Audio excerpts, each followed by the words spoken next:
Sementara itu pemirsa, satu keluarga terdiri dari 5 orang dan 2 warga lainnya di Kecamatan Kertapati, Palembang disiram air keras oleh puluhan orang. Korban menderita luka bakar, belum diketahui motif penyiraman air keras ini. Warga Gang Banten, Kelurahan Kemas Rindo, Kertapati, Palembang dikejutkan dengan peristiwa penyiraman air keras oleh sekelompok orang tak dikenal Kamis malam. Akibat penyiraman ini 7 orang mengalami luka bakar, terdiri dari 5 orang satu keluarga dan 2 orang warga lainnya.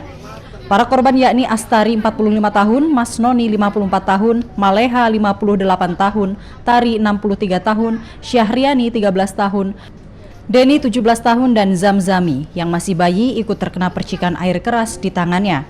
Para korban mengalami luka bakar di sekujur tubuh dan muka hingga mencapai 50%.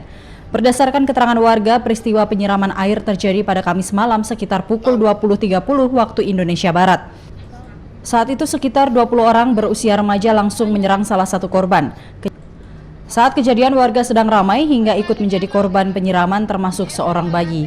Diduga penyerangan air keras terhadap 7 orang korban yang diantaranya satu keluarga karena selisih paham hingga berujung dendam. Nah, Pak, jadi aku tuh keluar di luar tuh sudah rame, Pak. Itu. Iya, jadi sudah rame tuh dia tuh belum cukup parah.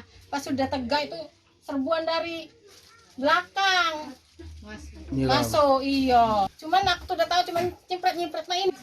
Saat ini kasus penyiraman air keras ini sendiri masih dalam penyelidikan pihak Polrestabes Palembang. Dari Palembang, Muhammad David, iNews.